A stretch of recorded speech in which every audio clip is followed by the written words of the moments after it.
Chegamos hoje, então, ao sexto mandamento, a nossa sétima reflexão, e hoje a palavra-chave é vida. Então, você pode abrir a sua Bíblia, em Êxodo, capítulo 20, versículo 13.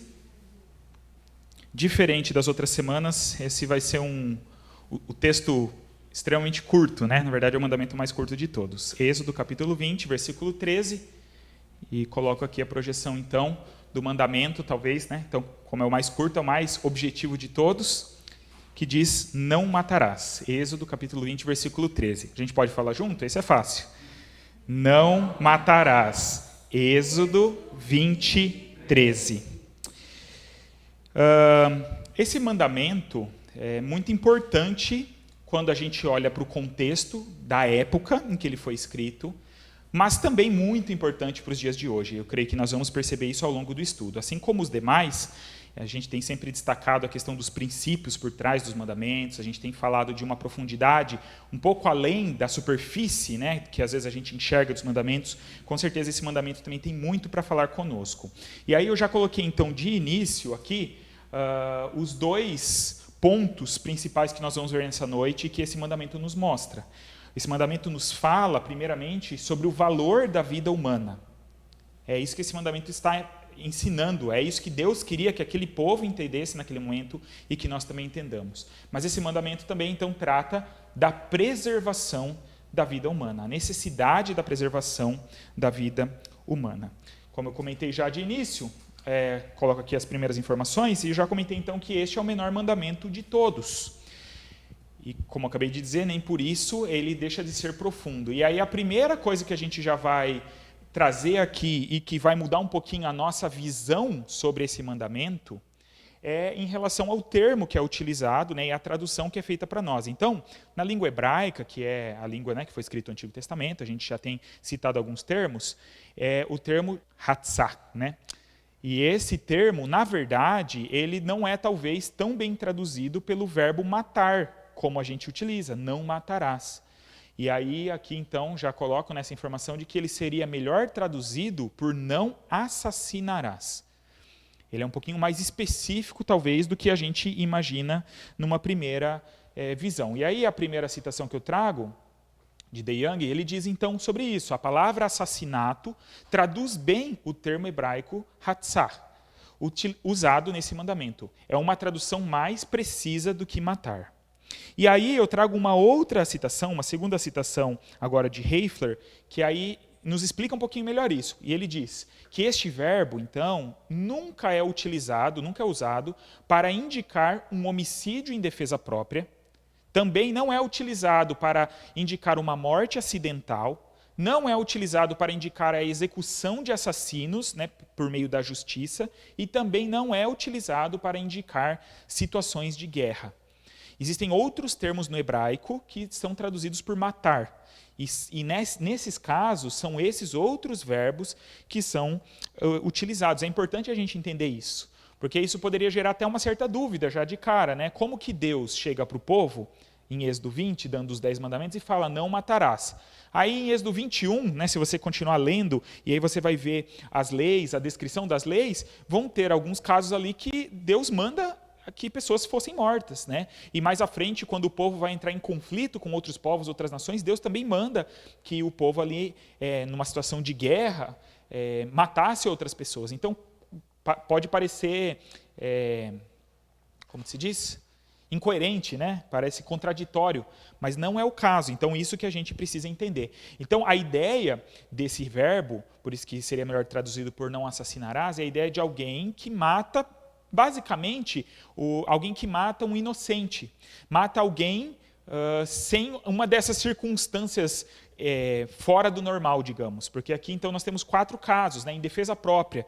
Então, se alguém viesse, né, contra uma pessoa, ou se um ladrão entrasse à noite, tem leis específicas lá de Israel para isso, que foram dadas por Deus, e aí, na defesa da sua família, na defesa da sua vida, você matasse esse indivíduo, isso não entraria como um descumprimento desse mandamento.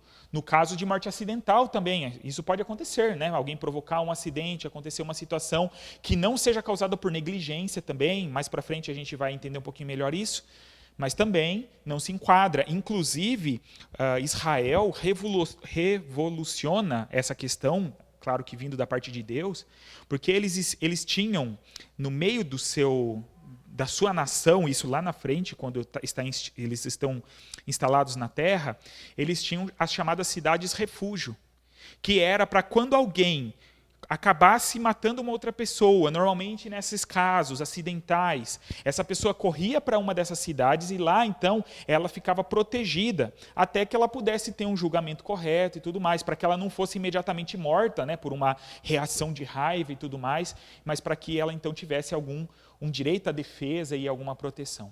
Então, não se enquadra na morte acidental. A execução de assassinos também, ou até mesmo de outros criminosos, né? Deus, então, em algumas de suas leis, coloca como pena para algumas ações a morte. Então, não se enquadra aqui sobre isso.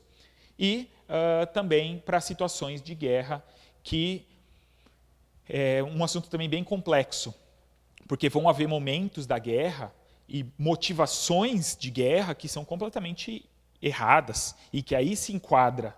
Mas, inicialmente, no sentido inicial, a guerra pensando como a defesa, ainda mais naquela época, que eram muitos povos, não existia uma lei geral das nações que regia essa questão, então os ataques, né, de um povo contra outro eram constantes, então, até principalmente para a questão da sua própria defesa, isso acabava, às vezes, acontecendo, então não se enquadra neste mandamento. Como falamos, infelizmente, a maioria das causas da guerra, principalmente se a gente olha para os casos mais recentes, são completamente indevidos, errados, se baseiam na ganância, se baseiam na opressão e são, então, sim, condenados e se enquadrariam, com certeza, nesse mandamento também.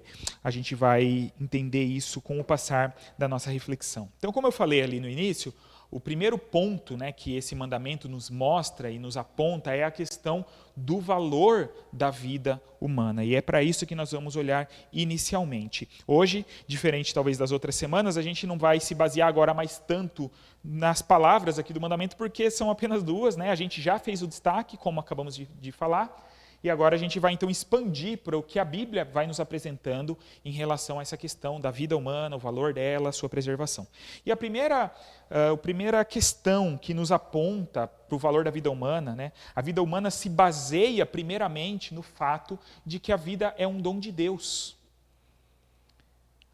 Nós precisamos ter essa ideia, essa mensagem, essa verdade muito claro nas nossas mentes. Deus é o Criador, Ele é o autor da vida. A vida, na verdade, todo tipo de vida vem dele, mas a vida humana, em especial, vem diretamente do próprio Deus. Eu coloquei aqui duas citações para nós vermos. A primeira de Deuteronômio, palavras de Deus mesmo, diz o seguinte, em Deuteronômio 32, 39. Vejam agora que eu sou o único, eu mesmo.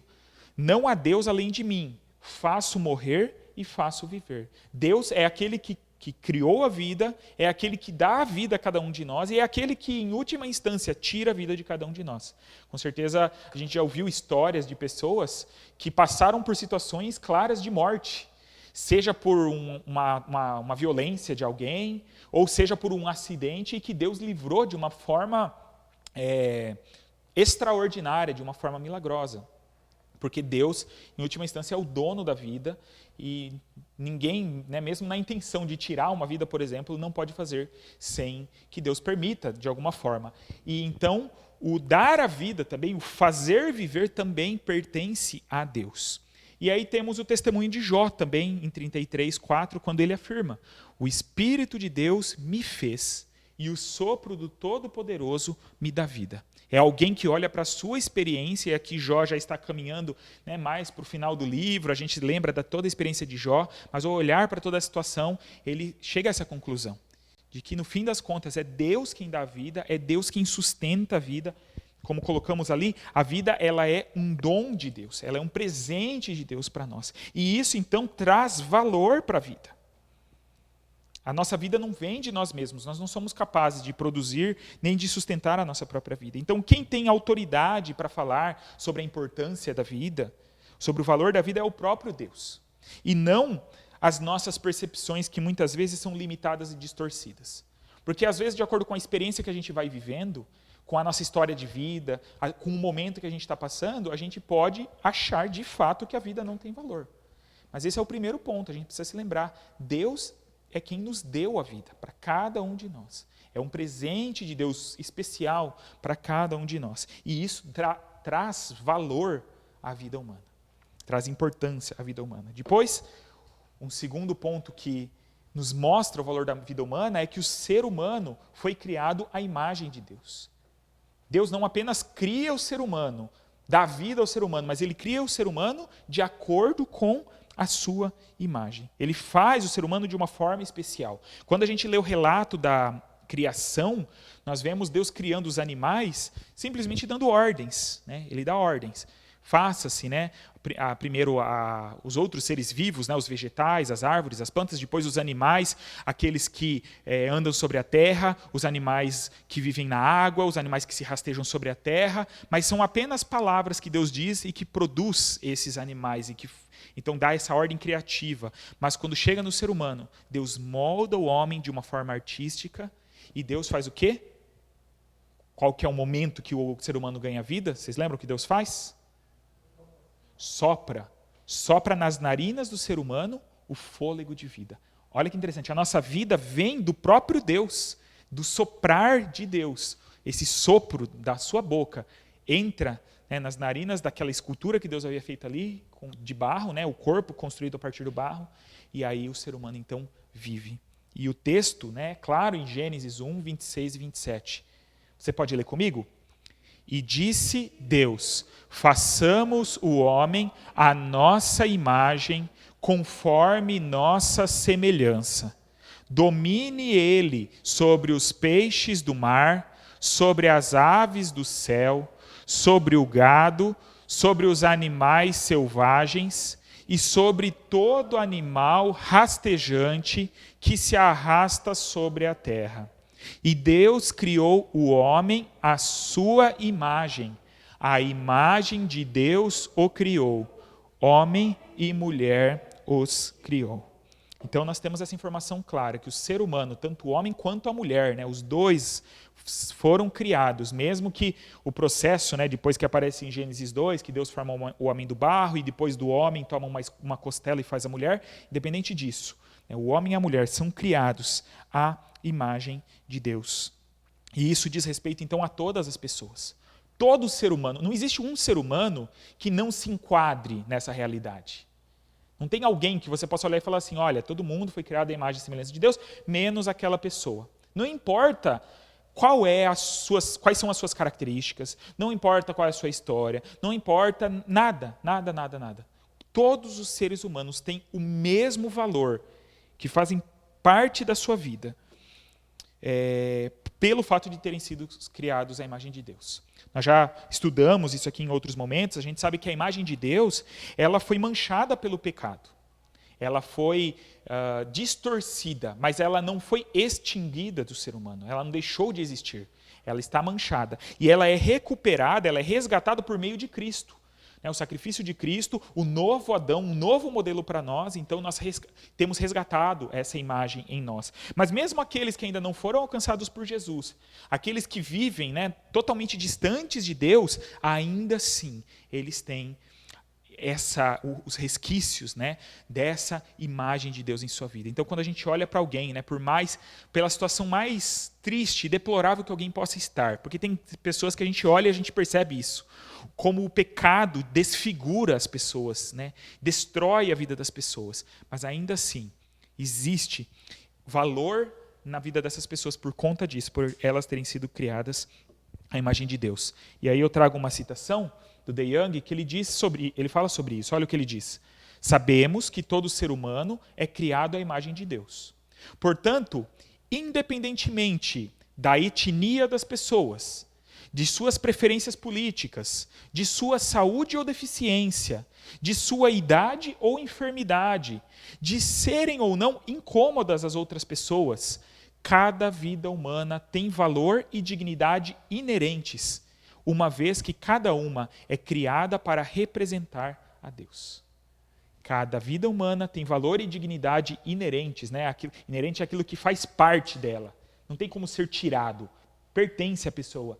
uma vez que cada uma é criada para representar a Deus neste mundo. Então é interessante ali alguns pontos, né, algumas situações que ele coloca. Ele fala das etnias, da questão de saúde ou enfermidade, ele fala das pessoas serem ou não incômodas às outras.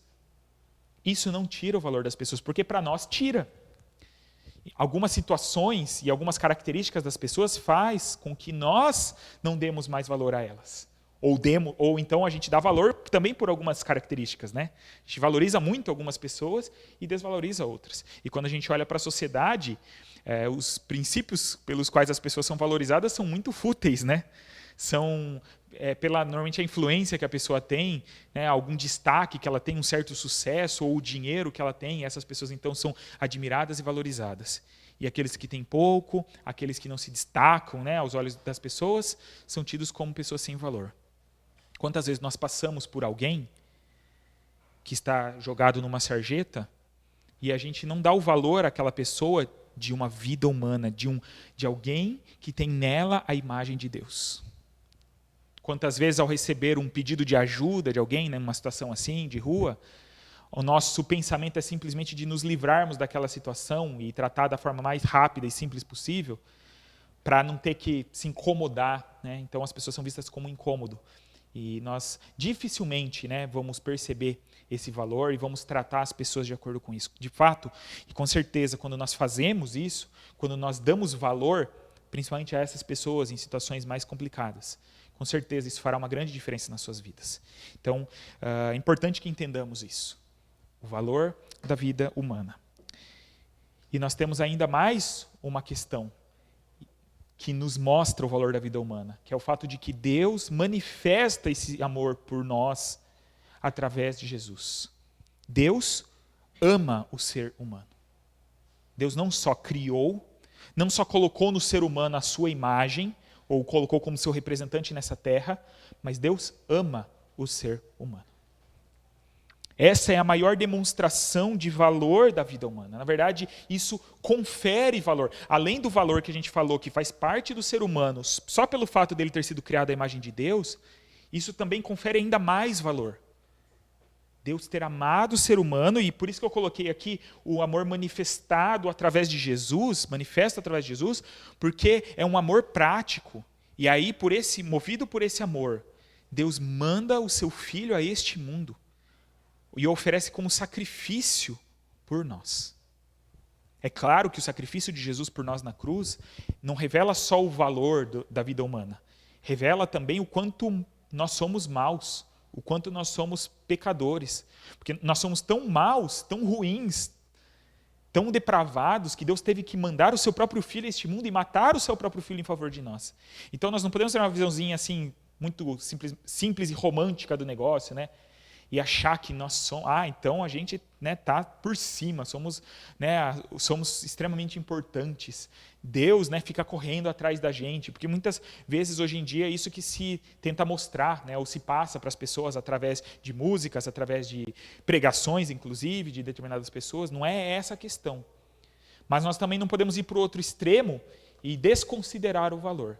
Deus criou o ser humano, criou de uma forma especial, pôs a sua imagem nele, e ao então o ser humano se afastar dele, e Deus já sabia que isso ia acontecer, e já havia planejado antes da própria criação, que ele enviaria o seu Filho para mostrar o seu amor por cada um de nós. E isso também é oferecido a todos.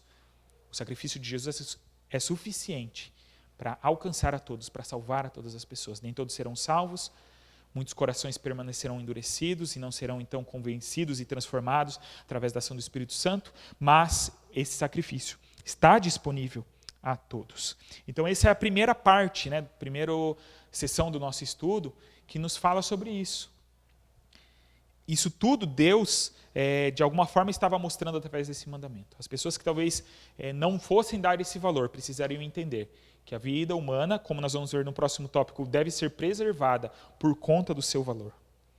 É por isso que existe essa ordem, né? Falamos primeiro do valor e depois...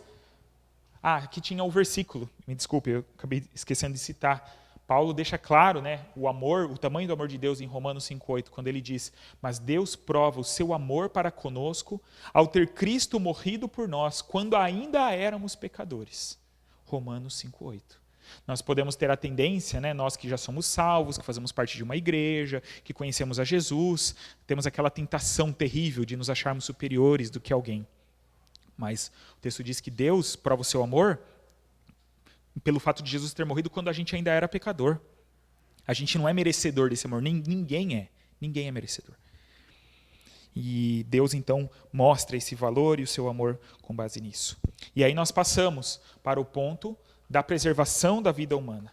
Como estava dizendo, é por causa do valor que a vida humana tem que ela deve ser preservada. É por isso que Deus dá esse mandamento, não matarás ou não assassinarás. É se baseando no valor da vida humana. Não é um mandamento vazio e sem sentido. Não é uma ordem, simplesmente para trazer um pouco de ordem social. Ah, não, se não mandar, né, fazer isso, se não mandar ter esse cuidado, a vida seria um caos. Seria mesmo. Mas existe esse princípio maior por trás, que tem a ver com o valor da vida humana. E aí, nós, quando olhamos para a realidade que vivemos, inclusive hoje, a maldade humana, percebemos que a maldade humana ela é uma ameaça para a integridade da vida humana. Na época, isso era muito forte, talvez pior do que hoje, porque, como falamos, né, as regras ainda eram mais primitivas e as relações entre as pessoas e entre os povos eram mais complicados, mas isso não mudou tanto assim, né? Com o avanço da humanidade, o avanço da tecnologia, e inclusive há séculos passados, alguns acreditavam, né, quando a ciência começou a explodir, aí nos últimos 400, 500 anos, começou-se a afirmar que Deus deixaria de ser necessário, né, a experiência religiosa deixaria de ser necessária, porque a ciência tomaria conta. E aí a gente vê todo esse avanço da ciência, só que quando a gente olha para os relacionamentos, quando a gente olha para o tratamento das pessoas, o que a gente vê? Maldade, indiferença, ódio, violência, opressão. Cada vez, inclusive nos dias de hoje, parece que vão tomando ainda maiores proporções. Então, a maldade humana continua presente e ela é uma ameaça. Então, por isso que há essa necessidade de uma ordem de preservação. Quando a gente olha para a história recente, a gente poderia citar muitos casos e histórias e situações, né, históricas que conhecemos que mostram isso. E talvez o que mais é destacado e sempre falado é a história do Holocausto dos judeus, que aconteceu a mando de Hitler, né, há não tanto tempo atrás, menos de 100 anos atrás. Estima-se que Hitler matou mais de 6 milhões de judeus. Fora outras pessoas, né, porque ele não perseguiu apenas os judeus, era principalmente os judeus. Mas Hitler fez isso por quê? Por considerar que os judeus, eram inferiores. Por considerar que eles não tinham o mesmo valor, que a vida deles não tinha o mesmo valor. Esse é um exemplo, a gente poderia citar muitos outros, mais recentes, mais antigos. Olhando para a história do nosso país, temos aí essa mancha tão grande que é a questão da escravidão, por exemplo, que também se baseava no mesmo sentido. A vida de uma determinada raça, de uma determinada etnia, de um determinado povo, tem menos valor. Se a pessoa tem uma característica, né, física diferente da minha, mas como nós vimos anteriormente, Deus fez todo ser humano dotado desse mesmo valor. Todos foram criados à sua imagem, todos são alvos também do seu amor. E aí, então eu trago uma citação do pastor Isaltino, que ele diz, como quem nos fez, Deus conhece a maldade inata em nosso coração. O 6º mandamento é um freio a ela. Com ele, Deus nos exorta quanto ao respeito e à integridade física do próximo. Então é essa a ideia, Deus sabendo dessa situação, como nós estávamos falando, né, nas outras semanas, Deus estava formando uma nação, e aí ele tinha que trazer esses princípios, primeiro princípios relacionados à nossa relação com ele, depois, semana passada, falamos sobre o primeiro dos mandamentos horizontais, e aí tratou do contexto familiar, o respeito dos filhos para com os pais, a honra, e nós vimos semana passada que isso também representa que os próprios pais também têm a sua obrigação, o seu dever em relação aos filhos, e agora ele passa para esse princípio tão importante, né? Em qualquer tipo de relação, a vida humana deve ser preservada, o respeito à integridade física do próximo. E aí nós vamos destacar dois lados, né, dessa preservação que nós precisamos zelar. O primeiro deles é que então devemos preservar a nossa própria vida. É uma responsabilidade dada a cada um de nós. A maneira como nós agimos e como cuidamos da nossa vida, do nosso corpo, que está totalmente relacionado a isso, deve ser adequada. Nós não podemos ser negligentes. Nós não podemos lidar com a vida de qualquer maneira. A cena clássica, né?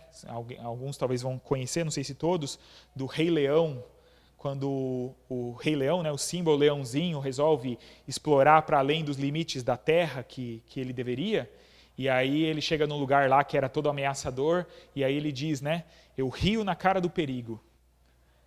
Aí logo surge uma ameaça, né, ele vê que o negócio não era assim, que ele não podia rir na cara do perigo. Mas muitas pessoas vivem dessa maneira, rindo da cara do perigo, brincando com as suas vidas, agindo de uma forma negligente com a sua vida. Então, nós precisamos entender que precisamos ter um cuidado, tanto físico quanto emocional, e principalmente, né, nós cristãos entendemos que precisamos de um cuidado espiritual com as nossas vidas. Precisamos cuidar desses aspectos. Paulo vai chamar a atenção dos coríntios na sua primeira carta, em 1 Coríntios 6, 19 e 20, ele diz o seguinte, vamos ler juntos? Ou não sabeis que o vosso corpo é santuário do Espírito Santo que habita em vós, o qual tendes da parte de Deus, e que não sois de vós mesmos? Pois fostes comprados por preço. Por isso, glorificai a Deus no vosso corpo. Então aqui Paulo tratando mais especificamente do corpo, e é importante a gente destacar que ele está tratando mais diretamente nesse texto sobre a questão da imoralidade sexual. É esse o principal ponto. Ele fala, olha, vocês têm que ter equilíbrio, né, e uma maneira adequada de lidar com o seu corpo, porque vocês são templo do Espírito Santo, mas a gente pode aplicar essa chamada de atenção dele, essa recomendação, para o cuidado que a gente tem com a nossa vida como um todo, com o nosso corpo como um todo. Podemos expandir isso. E talvez hoje em dia, né, isso é importante, né, de pensarmos e de reforçarmos. A gente tem visto, né, nos dias atuais aí, mesmo em meio a toda a ameaça que tem ao nosso redor, mesmo em meio a tanta tristeza que tem acontecido, quantas pessoas muitas vezes não estão nem aí para as suas próprias vidas, que é o destaque que a gente está fazendo agora, e nem para a vida das outras pessoas.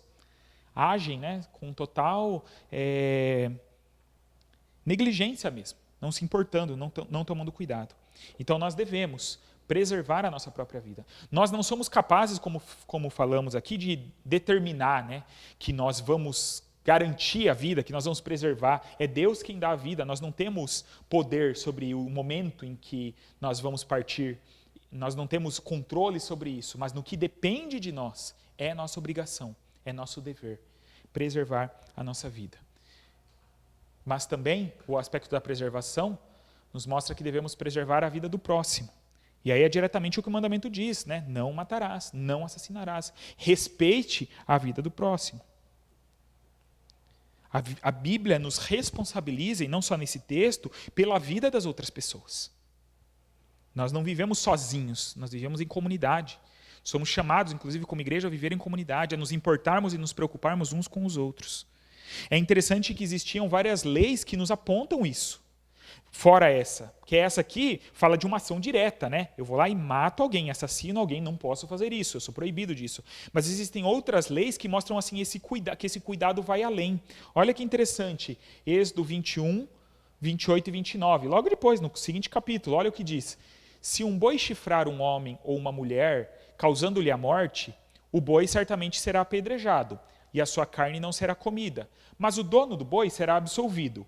Mas olha o que continua.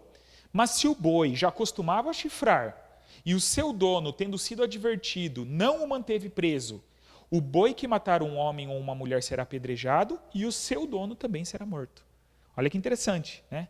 Ali, se um animal, né, causasse um acidente e matasse alguém, o dono não seria culpado por isso. Mas se o animal já era violento e houve um descuido, uma negligência do seu dono no cuidado com isso, ou seja, ele não se preocupou com as outras pessoas, ele foi displicente em relação à vida das outras pessoas, ele era responsabilizado, né, e era então morto junto com o boi.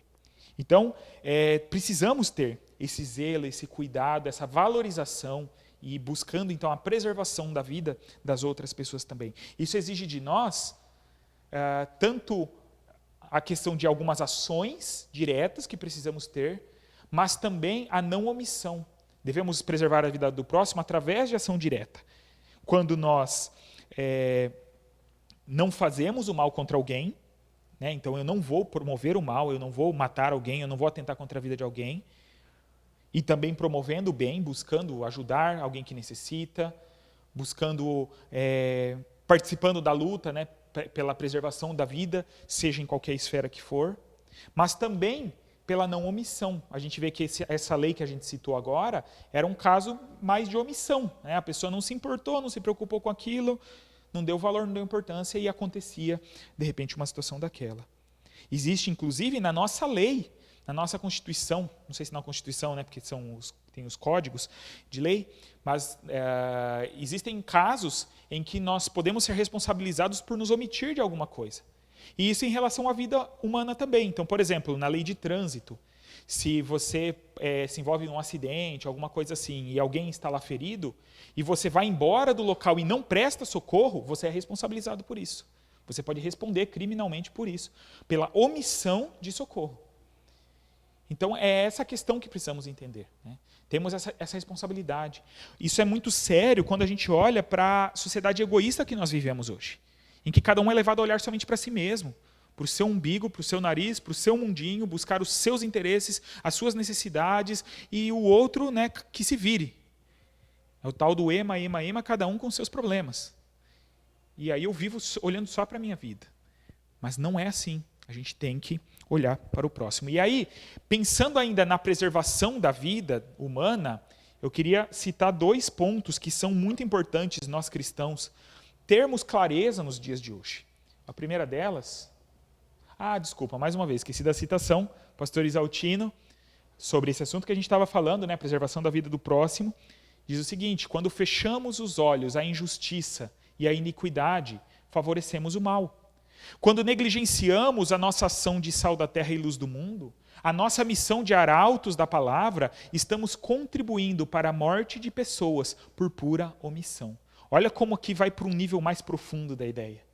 Se a gente se omite, se a gente fecha os olhos ao que está acontecendo ao nosso redor, as injustiças, a iniquidade, se a gente não se coloca, como Jesus nos convoca a sermos sal da terra, e a levarmos o evangelho àqueles que não conhecem, na verdade nós estamos contribuindo para a morte das pessoas. E aqui podemos expandir para a morte espiritual também, não apenas física.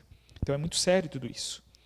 Mas aí a gente entra então, como eu falei, numa questão muito séria e delicada, né, nos dias de hoje, a questão do aborto. Para quem é antenado nas redes sociais, percebe nitidamente o quanto, em pouco tempo, né, nos tempos bem recentes, o quanto se fala sobre isso, né? O quanto está se destacando isso, o quanto essa luta, né, de determinados grupos, inclusive pela questão da legalização do aborto, tem sido destacados e existem... A mídia, de modo geral, é que assim, a gente tem a grande mídia, que são por exemplo, redes de televisão e tudo mais, mas também existem meios influentes nas redes, né? Páginas, grupos que são influentes, que formam principalmente as gerações mais jovens e que defendem abertamente, né? E que tratam abertamente disso, buscando defender e legalizar a questão do aborto. Recentemente na Argentina, né, teve votação para isso, em outros países, e no Brasil tenta-se pressionar essa questão também, para que haja uma legalização do aborto. Existem pessoas que lutam ferrenhamente pela proteção dos ovos das tartarugas, pela preservação do meio ambiente, né? E isso não está errado, isso está correto de fazer, mas a mesma pessoa defende o assassinato de bebês indefesos. Muito sério tudo isso. Biblicamente, a vida começa na concepção. Nós cristãos temos que acompanhar essa visão. E mesmo aquelas pessoas, né, independente de qual linha segue, mas que discorda disso, porque tenta-se ter essa discussão. Não, a vida não começa na concepção, a vida começa mais para frente. Então, existe um momento em que o feto ainda não é uma vida, né, não é um ser. Mas ninguém tem como dizer exatamente quando isso acontece. Nós cremos que é na concepção. Mas aqueles que afirmam que não tem como saber. É no 3º mês? Ou no 4º? Ou no 6º? ou no 9º mês? Como que a gente vai saber? Então, se existe um risco, né, de determinando a possibilidade de aborto até um certo momento, você está correndo o risco de matar vidas. Então, a nossa posição de cristãos, que deve ser totalmente contra o aborto, é por esse princípio da preservação da vida. Porque tentam fazer uma cortina de fumaça nesse assunto, né? Hoje se trata muito a questão dizendo assim, mas isso é um assunto das mulheres, as mulheres têm que ter o direito de decidir sobre isso, sobre aquilo. Mas quando nós entendemos, né, entendemos que o feto que está na barriga da mãe é uma vida, aquele ser tem o seu direito. Existe um testemunho muito forte, posso até procurar e de repente depois colocar para os irmãos no grupo da igreja, de uma moça jovem, até o vídeo já tem vários anos, que é sobrevivente de um aborto nos Estados Unidos. Fizeram um aborto por uma solução salina, que é uma das formas. Aplica-se, né, no útero da mulher uma solução de sal que queima o bebê. Existem, inclusive, imagens que mostram esse tipo de processo e é uma coisa terrível, né? Muda um pouquinho a mente das pessoas que são assim defensoras, né? Só sem avaliar direito a questão. Mas essa moça, ela hoje é palestrante e ela sobreviveu ao aborto. E ela viaja ao mundo falando sobre isso. Ela ficou com algumas sequelas físicas, ela tem dificuldade um pouco para andar, mas ela fala de uma forma assim incrível, maravilhosa. Ela é uma cristã também. Não tem como não se emocionar vendo isso. E é muito chocante, assim, muito forte quando ela diz assim, dizem, né, os que defendem o aborto, falam muito sobre o direito das mulheres. E quem estava preocupado com o meu direito? Que sou uma mulher. Ninguém estava preocupado com isso. Onde estavam esses ativistas, no momento em que estavam fazendo aquilo ali? E ela ainda sobreviveu por um milagre de Deus, tanto pela tentativa, mas por uma outra questão. Porque havia a possibilidade, na época que ela nasceu, de que se a criança, por conta daquele processo, saísse, nascesse viva ainda, ela deveria ser morta por esganamento pela clínica onde ela estava fazendo o aborto. Isso era legal, isso era o que deveria ser feito. Então você vê que essa questão ela vai além. Né? Existem questões que são muito debatidas sobre o uso desses fetos, e alguns ainda convidam que nascem de aborto para fazer pesquisas. E as pessoas acham que não tem problema, porque aquela vida já foi descartada mesmo, então você pode ir lá e fazer pesquisas. Então, olha como, né, a dureza do coração humano e o pecado vai distorcendo e indo para situações mais extremas. Então, nós temos que defender a vida. E aí eu trago um texto, né, do salmista, texto muito bonito, Salmo 139, versículos 13 e 16, quando ele diz, pois tu formaste... Vamos ler juntos? Pois tu formaste o meu interior, tu me teceste no ventre de minha mãe. Teus olhos viram a minha substância ainda sem forma, e no teu livro os dias foram escritos. Sim, todos os dias que me foram ordenados, quando nenhum deles ainda havia. Muito bonito isso, né? Essa linguagem do salmista, dizendo que Deus me formou no ventre da minha mãe, Ele me teceu. Como tirar o valor, né, de uma vida que está no útero de sua mãe? Os dias foram escritos nesse momento, os planos de Deus já existiam neste momento em que essa vida estava sendo concebida, estava sendo gerada ali e desenvolvida no útero da sua mãe. Então nós precisamos, né, ter isso muito claro. Isso cada vez vai chegar com mais força no nosso meio, como eu falei, principalmente nas gerações mais jovens. Eu tenho visto pessoas conhecidas que já têm tratado sobre essa questão e muitas vezes não têm o conhecimento suficiente, não pesquisaram, mas porque houve apenas esse lado, né, do que é discutido, do que é falado, né, se joga aquilo, que é uma questão de direito da mulher, porque é o corpo dela, como se o bebê fosse uma extensão simples do corpo da mulher, então é um direito que deve ser trazido. Se trata da questão de que acontece muito aborto escondido no Brasil e isso gera risco para as mães, então como se isso fosse um motivo, né? Vamos então fazer o assassinato assistido, né? Bem cuidado, para que, né? Porque é melhor. Então é uma questão muito séria e nós precisamos, como cristãos, nos posicionar, a gente precisa saber disso, né? Argumentar sobre isso também. E claramente, então, quando há a questão do aborto, né? Isso é um ataque ou uma desobediência, um descumprimento direto desse sexto mandamento, porque é o assassinato, a morte de um inocente. Existe uma outra questão muito delicada nos dias atuais também, que é a questão do suicídio. Nós falamos lá atrás da preservação, primeiro da nossa própria vida. Esse é um assunto muito delicado. Nós temos muitas vezes receio de falar sobre esse assunto em respeito às pessoas, né? Tanto aqueles que passam por situações difíceis e que talvez tenham ali sofrem, né, com as tendências à questão suicida, ou também com familiares que já passaram por isso, já viveram, né, com alguém próximo que experimentou essa questão e aí tem toda uma dificuldade. Mas é preciso também nós termos clareza e sabermos que o suicídio não é a solução e de que ele não se encaixa de maneira nenhuma nos planos de Deus para nós. Suicídio é pecado. Também se debate, né, sobre a questão das consequências espirituais nesse sentido, né, e eu particularmente, a gente até citou isso em algum outro momento, né, em um mês de prevenção do suicídio. Entendo que o sacrifício de Jesus Cristo não é limitado por nenhuma ação humana, mesmo essa. É um assunto muito mais complexo, né? A gente não vai aprofundar tanto. Mas é fato que o suicídio não é adequado, não é o que Deus tem planejado para ninguém. O suicídio é uma violação do sexto mandamento.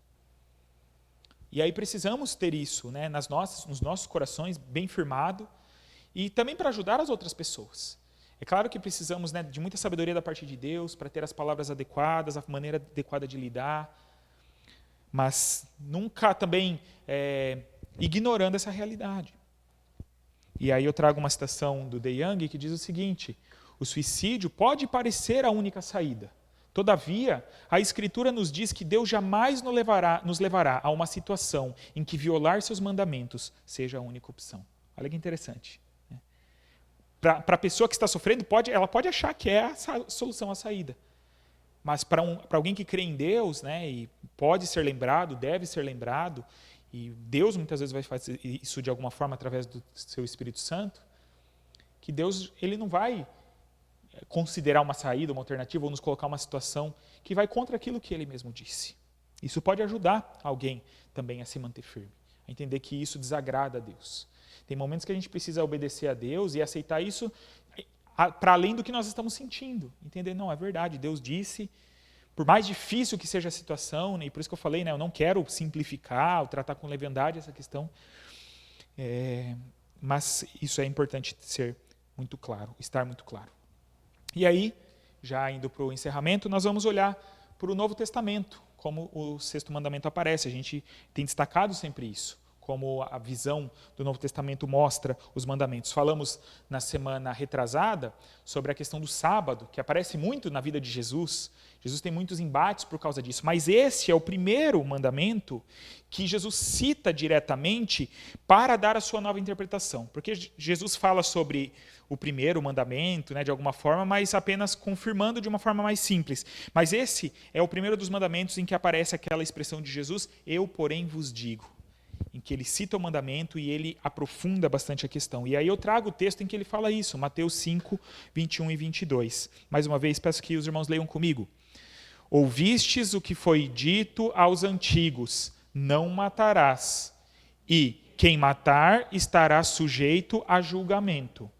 Eu, porém, vos digo que todo aquele que se irar contra seu irmão será passível de julgamento. Quem chamar de insensato será réu diante do tribunal, e quem o chamar de tolo será réu do fogo do inferno. Muito interessante, né? Como Jesus, e aí a gente vai ver isso nos próximos mandamentos também, alguns deles, Jesus dá aprofunda da mesma forma, e ele tira de um sentido muito simples, objetivo e direto, e traz para uma questão muito mais profunda. O pastor Isaltino diz o seguinte: de maneira admirável, o mestre declarou que o problema principal do homem não está fora dele. Não são os seus atos. O seu grande problema está dentro dele, o que gera os seus atos. O problema está no coração. Jesus diz que o que sai do homem é o que o contamina. E aqui, então, entra essa questão. Não adianta simplesmente não assassinar ninguém. E aí, então, está tudo bem, está resolvido, está tranquilo. Não, a questão é mais profunda. Como eu falei, esse é um mandamento mais curto e talvez seja um dos que mais a gente também trata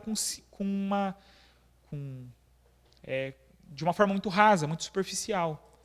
Talvez, né, seja muito simples para nós pensarmos que nós cumprimos esse mandamento, né? Esse não parece uma barreira, uma dificuldade para nenhum de nós. Esse é o mais fácil da gente lidar, né? Exceto para algumas pessoas que talvez já tenham passado por isso, né?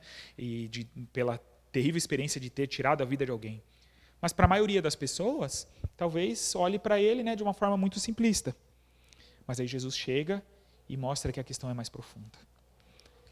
De Young diz: como está habilitado a fazer, Jesus transforma o único mandamento com o qual nós nos sentiríamos bem, ou pelo menos assim supunhamos, em um mandamento que nos faz sentir muito desconfortáveis. Interessante isso, né? Ele pega o mandamento, né, como eu falei, o que a gente está tranquilo. Esse eu já posso dar o ok aqui. Esse, né, os outros lá, tudo bem, de repente lá de não permitir que no meu coração se instale nenhum tipo de idolatria, a questão de honrar os pais é mais difícil, a questão do descanso que a gente viu, mas esse é tranquilo. Não. Jesus deixa claro que se nós permitirmos que a ira, a amargura, todo mau sentimento, né, contra alguém tome conta do nosso coração, isso já é uma transgressão. Ninguém mata, né, assim, ou assassina alguém à toa. O faz motivado por um ódio. O faz motivado por um sentimento. E nós podemos ter o mesmo sentimento e só não executar para não ter as consequências, né, que a gente teria. Mas o sentimento é o mesmo. Ou seja, o pecado é o mesmo lá no coração. As consequências são diferentes, porque eu não executei. Mas o pecado é o mesmo. Então, a gente precisa entender isso. E aí a gente precisa avaliar a nossa vida para perceber se a gente não está seguindo por um caminho inadequado nesse sentido. O quanto a gente tem permitido que o ódio se instale no nosso coração, que a indiferença se instale no nosso coração, como a gente falou, sobre a questão da valorização da vida humana, de olhar para o outro e nos preocuparmos com a vida do outro. O que nos move à ação, o que nos move a ter uma atitude de ajuda a alguém que necessita. Estamos aí no período, né, que chega o período do frio e que tem as campanhas de agasalho. Se nós fecharmos os nossos olhos, né, para a necessidade do outro e para o valor da vida humana do outro, as pessoas vão passar por todas as situações, vão morrer, nós nem vamos perceber, mas a questão é que Deus espera que nós façamos algo a respeito. E aí eu coloquei, só como uma listagem bem simples, né, a gente não vai ficar se atendo muito a cada um desses, mas algumas ações práticas, então, que nós podemos ter com base nesse mandamento. Já que, assim, o não matarás é muito simples, como eu falei, esse aí todo mundo aí é mais fácil de ticar, então, há algumas coisas que a gente pode fazer com base nesses princípios que nós vimos. Primeiro, valorize a vida. Dê valor à vida. Entenda que é um presente. Se você acordou, né, hoje, se você está aqui, vivo, respirando, de pé, valorize. Quantos não estão nos hospitais? Lutando pela vida, né? Lutando pela vida. Preserve a sua vida. Se você valoriza, você preserva, você faz aquilo que é necessário. Você busca ter as atitudes adequadas. Não apenas a sua vida, mas olhe para a vida do próximo e respeite a vida do próximo. Entenda que a vida do próximo tem valor. Mesmo daqueles que você tenha mais dificuldade para lidar, mesmo aqueles que com as suas atitudes e escolhas, de repente, né, demonstrem algo muito contrário àquilo que você pensa e vive. Mas respeite a vida do próximo. E aí, esses pontos, né, estavam mais claros no que a gente viu até agora, mas aí eu coloquei alguns princípios bíblicos, os 3 últimos, bem práticos. Procure viver bem com todos. Paulo, em Romanos 12:18, diz: se possível, no que depender de vós, vivei em paz com todos os homens. Faça isso. Isso é um princípio de valorização da vida, de preservação da vida. Evitar conflitos, evitar situações, né, de discórdia, de afastamento, de ira. Não, busque viver em paz, viver bem com todos. Palavras de Jesus, né, no Evangelho de Mateus: ame seu inimigo e ore por ele. Jesus diz em Mateus 5,44, eu, porém, vos digo, também, né, fazendo uma releitura da lei, amai os vossos inimigos e orai pelos que vos perseguem. A lei dava direito das pessoas odiar o seu inimigo. Jesus fala, olha, eu vou além disso, você não tem que amar só os seus amigos, mas ame também os seus inimigos e ore por eles. Nós, como cristãos, tem alguém que te fez mal, ou que te faz mal, que te persegue, ore por essa pessoa, para que Deus a transforme e para que ela seja liberta desse mal que ela tem como parte da sua vida e que volta contra você. E por último, faça o bem. em respeito à vida do próximo, em valorização à vida do próximo, faça o bem. Gálatas 6,10 diz assim: enquanto temos oportunidade, façamos o bem a todos. A começar, ou principalmente, aos da família da fé, mas façamos bem a todos. Porque nós entendemos que todos têm valor diante de Deus. A vida humana tem valor e deve ser preservada a todo custo. Assim como um médico, né, que faz o seu juramento no início da sua jornada de trabalho, né, quando se forma e vai iniciar a trabalhar oficialmente, ele jura que vai lutar com todas as suas forças, vai fazer tudo o que for possível para preservar a vida das pessoas. Nós, como cristãos, nós que fomos transformados pelo amor de Cristo, devemos ter esse mesmo sentimento em nós, que vamos nos esforçar, que vamos contribuir para a preservação de vidas. O pastor Isaltino, né, faz essa convocação que eu trago para todos nós nessa noite. Que sejamos transmissores de vida e nunca de morte. Amém? Que sejamos transmissores de vida e nunca de morte. Que as nossas palavras promovam vida. Que os nossos gestos promovam vida. Como é triste quando cristãos são instrumentos de morte. Talvez não com uma faca, com uma arma, assassinando e tirando a vida, literalmente, a vida física de alguém. Mas matam nos sentimentos com as suas palavras. Afastando, ofendendo, oprimindo. Mas que nós não sejamos assim, sejamos transmissores de vida.